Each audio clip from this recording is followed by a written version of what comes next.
Olá, graça e paz. Estamos aqui mais um dia e juntamente com todos para continuarmos aqui o devocional do livro O Caminho para a Presença de Deus, de John Elisa Bevere. Estamos seguindo aí uma jornada de 40 dias. Estamos rumo à intimidade com o Senhor. E estamos na quarta semana, na parte 4. Estamos com o tema Enfrentando o Passado com a Esperança Renovada no Futuro. Glória a Deus. Estamos no 17º dia e o tema de hoje é: Deus está no controle? E aí, isso é uma pergunta, tá? Será que Deus está no controle mesmo? Vamos ver, né? Deus está no controle? E o texto chave de hoje é Salmos, capítulo 40, versículo 5. Salmos 40, verso 5, que diz assim: Senhor, meu Senhor, são muitas as maravilhas que tem feito para nós. Os seus planos são perfeitos. Ninguém pode ser comparado ao Senhor. Gostaria de anunciar ao mundo as suas grandes obras, mas elas são numerosas demais. Glória a Deus.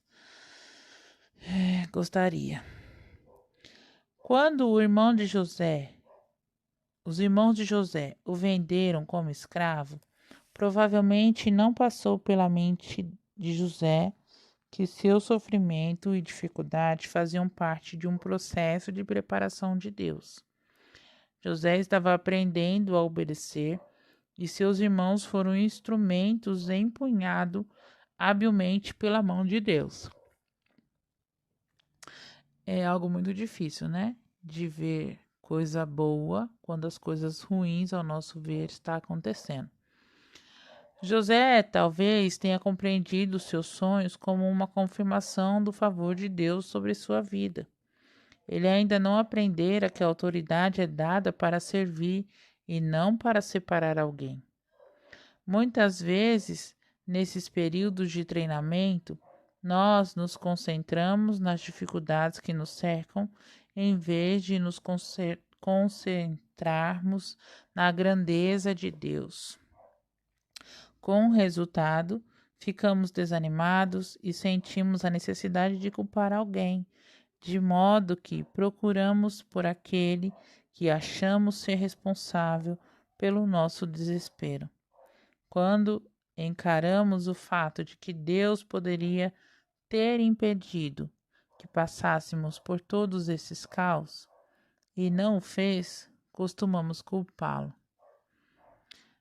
E é uma verdade, né? Muitas vezes a gente fica assim, poxa, mas por que que Deus deixou isso acontecer? Mas por que que o Senhor Deus foi tão mal, né? Aos nossos olhos. Ai, por que que eu tô passando por esse sofrimento, por essa angústia? Por que isso? Por que aquilo? A primeira coisa que a gente faz. Mas uma coisa, eu sei que nosso Deus, ele é soberano. Não a minha maneira. Ele é soberano à maneira dele, da maneira que ele deseja ser soberano. Não é da maneira que eu acho que ele deve ser soberano. Porque muitas coisas acontecem porque nós somos, entre aspas, tá? Vou dizer, colocar aqui, culpados, mas nós somos culpados, não tem outra palavra, porque são consequências dos nossos atos, consequências dos nossos erros, muitas coisas. E estamos inseridos neste mundo. Este mundo jaz do maligno, assim diz a palavra. Este mundo tem muitas coisas que nós nunca vamos entender. O porquê das coisas, o porquê disso, o porquê daquilo. Mas uma coisa eu sei, nós olhamos o hoje, o Senhor já vê o amanhã.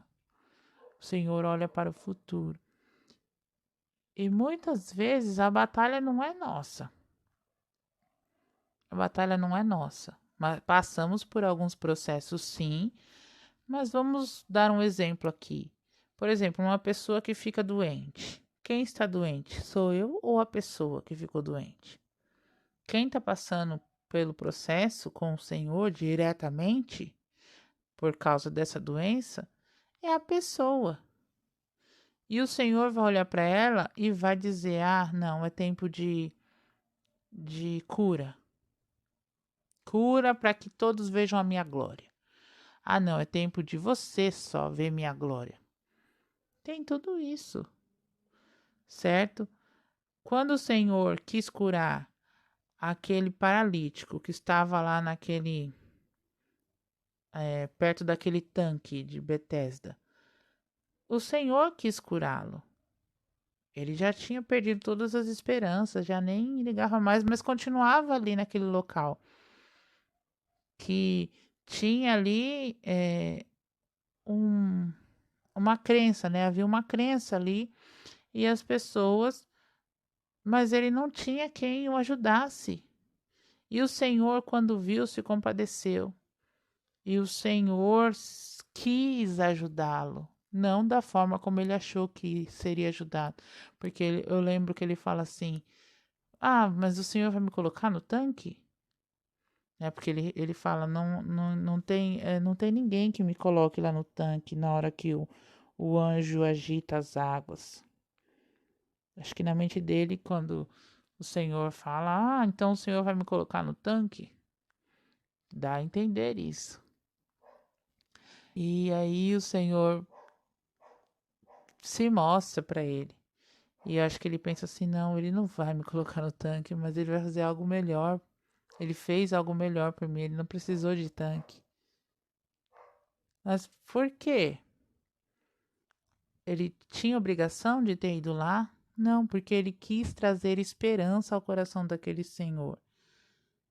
E ele nem sabia quem era Jesus ainda, porque estava tão acostumado a viver naquele mundinho dele que ele nem tinha tomado conhecimento quem era o Senhor. E quantos de nós estamos tão acostumados a viver no nosso mundinho que a gente fica assim: ah, eu não tenho quem me ajude, eu não tenho quem faça por mim. E aí a gente vai empurrando com a barriga. E é o que aconteceu com aquele homem, até que Jesus se apresentou. Falou: não, existe sim uma esperança. Olha eu aqui, certo? E aí a gente quer culpar o Senhor por tantas coisas erradas. Só que nós esquecemos que Ele é Deus. Talvez esta ideia ficasse ecoando na mente de José. Viver de acordo com o que seria, com o que sei a respeito de Deus. Não transgredi os seus estatutos ou a sua natureza. Eu estava apenas contando um sonho que o próprio Deus me deu. E qual foi o resultado? Meus irmãos me traíram e fui vendido como escravo. Meu pai pensa que eu estou morto, de modo que ele nunca virá ao Egito para me encontrar. O foco de José estava em seus irmãos. Eles o atiraram nessa masmorra. Quantas vezes caímos na mesma armadilha de colocar a culpa em alguém? Me diz aí. Muitas vezes, né? Muitas vezes a gente quer arranjar um culpado. Igual para a morte. Até para a morte das pessoas a gente quer arranjar um culpado. Ah, porque quantas pessoas morreram de Covid? Ah, 700, quase 700 mil pessoas morreram de Covid. Tudo bem, elas poderiam ter morrido de câncer, elas poderiam ter morrido de tuberculose, elas poderiam ter morrido de qualquer outra coisa. Mas elas morreram de Covid. Nós olhamos esse número grandioso porque foi foi algo diferenciado. Mas quantas e quantas pessoas ainda não continuam? Fora as pessoas que morreram por outras coisas, que não foi de Covid. E aí a gente fica o quê? Acha que foi negligência do médico, aí a gente fica, coloca a culpa no médico, aí coloca a culpa no presidente, porque o presidente não deu a vacina, aí coloca a culpa na falta de oxigênio, aí coloca, a gente sai colocando culpa para tentar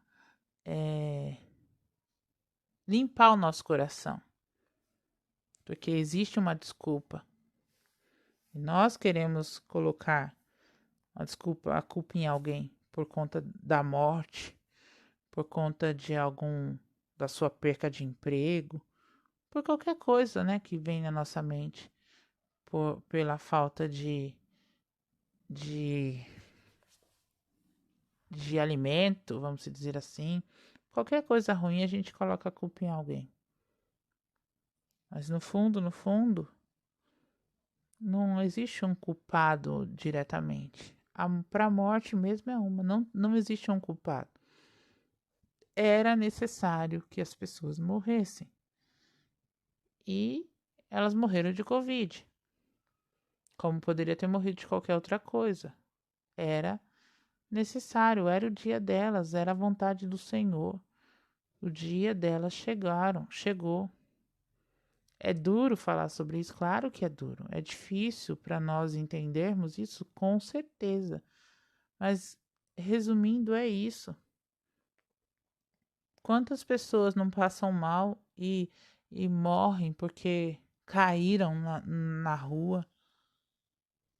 Poxa, ai, mas se eu não tivesse caído, mas se a gente coloca o se, se não tivesse feito isso, se não tivesse feito aquilo, se eu tivesse desviado daquele caminho, sabe? Mas é o que acontece. Se eu não fosse por minha esposa, eu estaria no ministério. Se não fosse por minha esposa, eu estaria no ministério. Ela me atrapalhou, arruinou muitos dos meus sonhos. Se não fosse pelos meus pais, eu teria tido uma vida normal. Eles são culpados pela situação em que me encontro hoje, porque os outros têm pais normais e eu não. Por que, Senhor? Se minha mãe e meu pai não tivessem se divorciado, eu teria me saído muito melhor no meu casamento, colocando a culpa em outro. Essa foi a mulher que o Senhor me deste, ela que me deu. Aí a mulher, foi a cobra que me deu o fruto proibido. Sabe assim? Então, isso são coisas. A lista é interminável de coisas que a gente fica colocando a culpa em alguém, né? Se não fosse por aquela mulher na igreja, eu ainda teria o favor dos líderes. Por causa da fofoca que ela fez, fui destruída. Assim como toda esperança que eu tinha de ser respeitada. Então, vocês estão vendo como que a gente esquece que o controle está nas mãos de Deus. Agora a culpa é do Nordeste porque votou. A culpa é das urnas, né? As urnas que foram a culpada porque houve essa sabotagem. E a gente fica dando desculpas, colocando a culpa em algo. Mas a gente esquece que quem está no controle é o Senhor. O Senhor. Nenhum líder se levanta se não for da vontade do Senhor. Nenhum. Nenhum pastor quebra uma igreja se o Senhor não quiser que aquela igreja passe por algum determinado período, alguma situação onde eles precisam acordar, olhar, despertar. Desperta, ó igreja, desperta, ó tu que dormes. Que a volta do Senhor está aí. O Senhor está voltando. Eu e você, nós precisamos despertar e entender que nós precisamos nos humilhar e orar e buscar a face do Senhor. se esse não for nosso alvo de mudança, de santidade, de fato ser a noiva de Cristo, eu quero ser a noiva de Cristo. Não adianta de nada, nada do que nós estamos fazendo aqui não tem fundamento, não faz sentido. Assim como diz lá em Eclesiastes, nada nessa vida faz sentido se o Senhor não estiver ali conosco. Então, eu não posso simplesmente olhar para o meu umbigo e achar que tudo é ao meu favor. Tudo é. A vida de José mesmo, José até então não tinha essa convicção, não tinha essa certeza, não sabia de nada, estava ali passando por aqueles processos. Com certeza mexeu muito com o coração dele, porque percebe-se quando chega lá no final, quando os irmãos dele chegam para comprar comida, o rebuliço que ele não faz.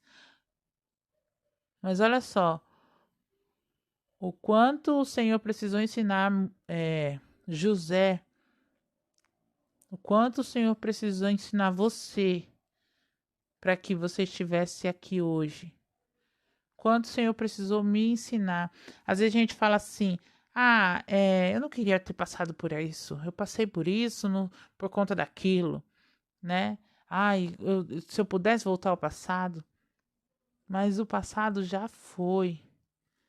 E hoje eu estou aqui falando isso para vocês, compartilhando isso com vocês por conta das coisas que eu já vivi com o Senhor. Por conta das coisas que eu já aprendi com o Senhor, que eu já amadureci no Senhor, sabe? Por conta das coisas que eu já passei, que não são poucas. E eu creio que ainda virão muitas outras histórias. Podem ser boas, podem ser ruins, mas são necessárias. São histórias necessárias. E que possa ser que tenha um final feliz. A intenção é essa, né? Viver um final feliz na glória com o Senhor. Mas nós precisamos parar de ficar colocando a culpa, os problemas, tá? Nos outros. É muito fácil culpar os outros pelos nossos problemas. Então, aqui, ó. Quero enfatizar o seguinte: absolutamente nenhum homem, mulher, criança ou demônio pode afastá-lo do plano de Deus para a sua vida. Se você tomar posse dessa verdade, ela o libertará. Somente uma pessoa pode afastar você da vontade de Deus. E essa pessoa é você mesmo. Só eu posso falar, não, eu não vou conseguir, eu não vou continuar, eu não quero. E o Senhor vai entender, porque o Senhor nos dá a oportunidade de decidir. Quem nos dá o voto de decisão é o Senhor. Eu decido se eu quero continuar fazendo a vontade de Deus ou não. O inimigo, a família, as pessoas, elas podem sim vir contra e colocar obstáculos e tentar me afastar dos planos de Deus? Podem. Claro que elas podem, mas quem vai dar o veredito final sou eu. Assim, da mesma maneira você. Deus, ele tem os nossos destinos na palma da mão. Ele é o soberano. É isso que nós devemos entender. Então, não é o candidato A, o candidato B, não é igreja A, não é igreja B. Não, não é nada disso. É o Senhor quem vai direcionar. Assim como lá no tempo de Israel, dos reis, né? Quando o Senhor levantava um rei, era o Senhor quem levantava o rei.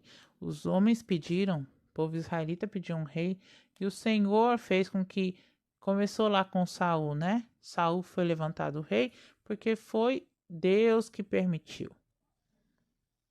Depois ele não agradou o Senhor, porque estavam indo pela aparência e não pela pelo coração. Coração que é arrependido. Saul, ele era um rei que queria agradar homens. Por isso que ele perdeu seu reinado, porque ele não olhou para o Senhor. Ele não quis agradar o Senhor. E aí o Senhor foi escolher o Davi. Mas olha o processo de Davi para chegar no reinado. Custou, demorou, certo? E depois vieram outros reis. E aí também o Senhor levantou inimigos para vir contra. Para vir contra. E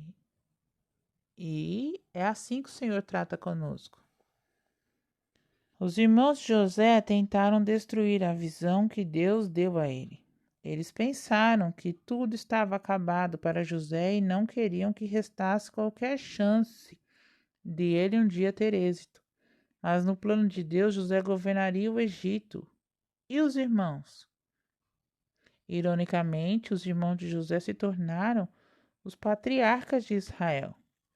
Deus havia prometido a Abraão que eles gerariam uma nação. Por intermédio de um deles, o Senhor Jesus finalmente viria. José não guardou mágoa em seu coração, e os planos de Deus se cumpriram em sua vida e nas vidas de seus irmãos também. À medida que vivemos e avançamos no caminho rumo à sua presença, podemos descansar na certeza de que os planos de Deus para nós são numerosos demais para serem contados. Com certeza, podem enfrentar o futuro e deixar o passado para trás. Então, não se apegue ao passado. Se apegue ao futuro que pertence ao Senhor. Não tenha medo do futuro, porque o futuro é um passo de fé, é um passo de esperança. Assim como aquele homem pegou a maca dele, levantou e saiu andando, você também pode. Basta ter esperança no Deus Todo-Poderoso, em Jesus, que é a nossa única esperança. E é Ele quem vai dar todo o direcionamento. Nada fugiu do controle do Senhor. Ai, será? A pandemia fugiu? Não. Ai, as eleições no Brasil? Não fugiu do controle. Nada fugiu do controle. O Senhor vê muito além. A igreja está tão morna. Será que fugiu do controle de Deus? Não, não fugiu do controle. Nada fugiu do controle.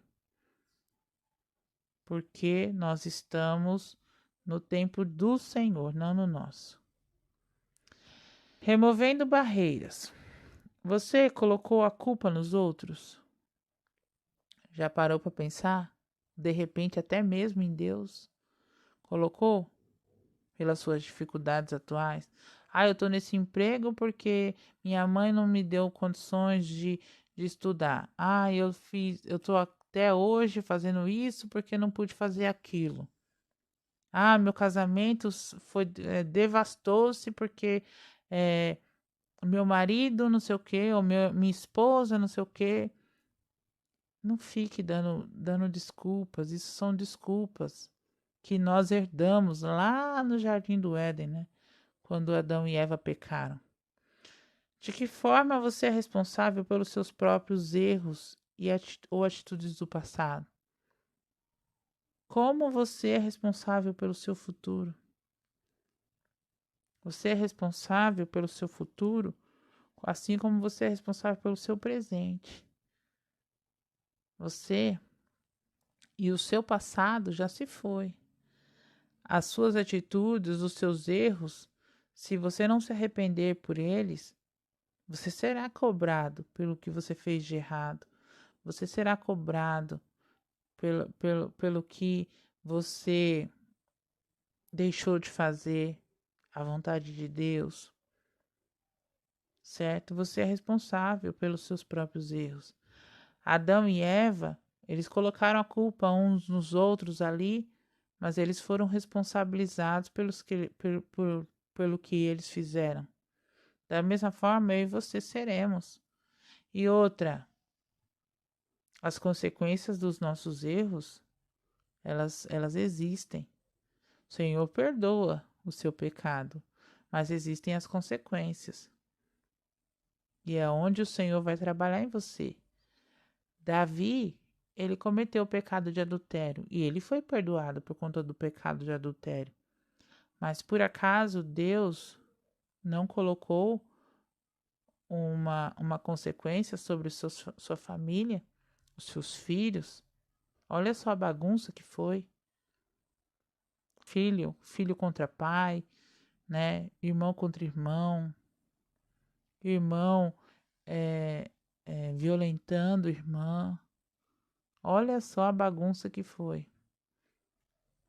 Então, nós precisamos sim lembrar de que o Senhor ele nos perdoa, mas as consequências das nossas falhas, elas continuam. As consequências dos erros. E aí a gente não pode o quê? Culpar a Deus. Ah, por que que isso está acontecendo comigo? Será que é porque você fez coisa errada e não pediu perdão? E existe o quê? As maldições. Então nós devemos sim pedir que o Senhor nos liberte dessas maldições, que o Senhor nos dê entendimento da palavra, que nós sejamos limpos e libertos de todo mal, e que nós não fiquemos colocando desculpas, né? Colocando a culpa em outras pessoas, nos desculpando no sentido de que, ai, a culpa é dela, da minha vida tá desse jeito. Ah, o casamento acabou por conta dele. Não. Amém? Então vamos orar. Senhor, tu nos sondas e nos conhece. Senhor sabe quando nós fazemos qualquer coisa, Senhor. Qualquer coisa. E muitas vezes, ó Deus, nós achamos que do nosso jeito é o certo, que o nosso jeito é o correto, e nos esquecemos, Pai, que está fora, totalmente fora. Então, ó Deus, nós queremos que o Senhor coloque a sua mão, porque o Senhor está no seu tempo e o Senhor está fora do meu tempo, fora do tempo de nós, porque o Senhor é o Kairós de Deus. E eu quero viver no Kairós do Senhor. Não quero viver no meu tempo, porque no meu tempo existe passado, presente e futuro. No tempo do Senhor, não. Tudo está ligado. Tu vistes os meus passos, tu olhastes tudo, as minhas experiências do passado, o Senhor viu tudo e tá tudo numa linha. Não existe separação, sabe? Porque existiu sim uma Delma mais infantil, uma Delma com menos responsabilidades, uma Delma que pensava diferente, uma Delma que errou sim. Existiu, pai, e existe a Delma que amadureceu, a Delma que tem um pouco mais de responsabilidades, a Delma que quer viver os propósitos do Senhor. E eu sei que a Delma do passado, ela foi forjada para que hoje a Delma do presente estivesse aqui fazendo essa oração, Senhor. A Delma do passado passou por circunstâncias, passou por problemas, passou por dificuldades, para que hoje eu estivesse aqui com essa outra mentalidade. Muitas vezes a gente fala assim, poxa, eu queria ter meus 18 com a mentalidade que eu tenho hoje, porque hoje é diferente. Sabe, Senhor, então eu te peço, toma essas experiências e use-as na minha vida, e use-as da maneira que o Senhor desejar, as minhas experiências do passado. Eu quero, Senhor, ser livre de qualquer culpa, de colocar qualquer culpa nos outros. Eu não quero ficar colocando culpa em ninguém. porque eu tive as minhas decisões, eu tomei decisões, eu fiz escolhas. Poderia ter sido diferente, sim, poderia, mas não foram, e eu não quero me sentir culpada por conta disso, eu não quero colocar a culpa no Senhor, eu não quero colocar a culpa nos meus pais, não quero colocar a culpa em ninguém, na igreja, nos meus irmãos, não, em pastor, não, não quero colocar a culpa, Senhor, porque foram coisas onde o Senhor transformou em bem. Em nome de Jesus, Pai. Quero que essas experiências passadas moldem a minha vida, para que eu me torne mais semelhante a Jesus. E que as pessoas queiram viver assim também, sendo moldadas pelo Senhor, que o passado delas possam moldá-las da maneira que o Senhor deseja. Se elas vivem, ó Deus, culpando as pessoas com amargura, com tristeza no coração, não arrepende, não coloca arrependimento, não coloca perdão no coração, sabe? Não deixe o Senhor colocar amor, que em nome de Jesus, ó Deus, isso seja limpo agora, pelo poder que há no nome de Jesus, que isso seja transformado e que o Senhor possa moldar essas vidas. Em nome de Jesus, ó Deus, que o Senhor possa, ó Deus, ter total liberdade no nosso coração. E se eu tentei, ó Deus, de alguma maneira colocar a culpa pela minha situação em alguém, se alguém tentou aqui, ó Pai, ou se alguém já tem colocado a culpa, que em nome de Jesus, ó Pai, em algum lugar ou em alguma situação, ó Senhor, se nós estamos errados e confuso, porque eu me sinto errado e confuso se eu fiz isso, ó Deus. Tenho certeza, Pai, que eu já devo ter feito. Ah, se tivesse feito desse outro jeito, talvez teria sido assim. Me perdoa, Senhor. E eu te peço, ó Deus, que o Senhor continue revelando os teus planos para a minha vida. Porque eu quero, Senhor, viver corajosamente, diariamente, para seguir a tua liderança. Quero ter esperança. Eu quero ter olhar e ter esperança. Eu não quero ficar no mesmo lugar anos só por estar como aquele paralítico ficou. Anos ali, naquele mesmo lugar. A princípio com esperança de se ser jogado ali naquele tanque. Depois, simplesmente por comodidade. Eu não quero, Deus, ter comodidade. Eu quero ter intimidade. E que as pessoas aqui queiram ter intimidade para seguir a tua liderança, para seguir a tua orientação. Em nome de Jesus, ó Pai, limpa o nosso coração e nos usa para o teu reino e para a tua glória. Amém. E luz para o caminho hoje leia os Salmos 37. Que Deus possa falar no seu coração, assim como falou ao meu. Eu agradeço muito ao Senhor por estar aqui com vocês, recebendo essas orientações do Senhor. Aleluia. Louvado seja o nome do Senhor.